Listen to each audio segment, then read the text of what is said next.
అక్షయ తృతీయ మనకు ఏప్రిల్ 19వ తేదీ మధ్యాహ్నం స్టార్ట్ అయ్యి 20వ తేదీ పొద్దున 11 గంటలకు అయిపోతుంది. సో అందుకని నేను ఈ రోజు అక్షయ పాత్ర మా ఇంట్లో నేను పెట్టుకుంటున్నాను. రేపు పొద్దున మళ్ళీ పూజ చేసుకుంటాను దేవునికి. ఈ కొత్త కుండ తీసుకురావాలి మనము. ఈ సైజు మీరు చిన్నదైనా తీసుకోవచ్చు, కాస్త పెద్దదైనా తీసుకోవచ్చు, అది మీకు సొంత విషయము. ఇలా ఒక కొత్త కుండ తీసుకొని కొనుక్కునేటప్పుడు ఇక్కడ ఒక ఇంటూ మార్క్ చాక్ పీస్తోను దేంట్లో నవ్వేసుకుని తీసుకోవాలి. తర్వాత దీన్ని బాగా క్లీన్ చేసి ఆరేటట్టు పెట్టుకోండి. తర్వాత పసుపులో కొద్దిగా పచ్చకర్పూరము, కర్పూరము, తర్వాత జవ్వాది పౌడర్, కొంచెం రోజ్ వాటర్ వేసి బాగా లూజ్గా మిక్స్ చేసుకొని కుండకంతా అప్లై చేసుకోవాలి.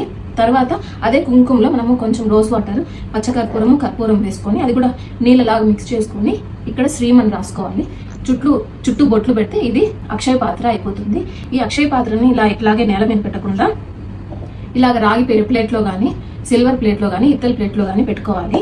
ఇది కల్లుప్పు, ఈ రోజు కొన్న ఉప్పు అనమాట. ఫస్ట్ లోపల పసుపు, కుంకుమ, పచ్చకర్పూరము, కర్పూరము, ఇది జవ్వాది పౌడర్. ఈ కల్లు ఉప్పుని 80% లోపల వేసుకున్నాం. కొత్తగా తీసుకొచ్చిన ఎర్ర జాకెట్ పీస్, దీంట్లో కూడా మనము కర్పూరం, దీంట్లోనే మీరు గవ్వలు కూడా పెట్టుకోవచ్చు. అలాగే యాలకులు, ఇలాగ మీ ఇష్టం, లక్ష్మీదేవి ఎందులో ఉంటుందో అవన్నీ మనం ఇందులో పెట్టుకోవచ్చు అనమాట. దీన్ని నీట్గా ఫోల్డ్ చేసేసి గ్యాప్ లేకుండా పెట్టుకోవాలి. డబ్బులు తీసుకొని ఇది ఎంతైనా కావచ్చు, అది మీరు ఎంతైనా పెట్టుకోవచ్చు.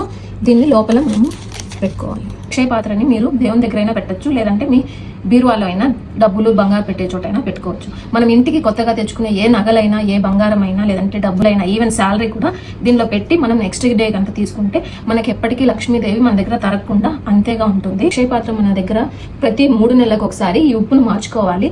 అలాగే ఆదివారం రోజు అలాగే మార్చుకోవాలి. శుక్రవారం, మంగళవారం అలాగైతే మార్చకూడదు. ఈ అక్షయ పాత్రను నేను ఇప్పుడు పూజ దగ్గర పెట్టి తర్వాత బీరువాలో పెట్టుకుంటాను.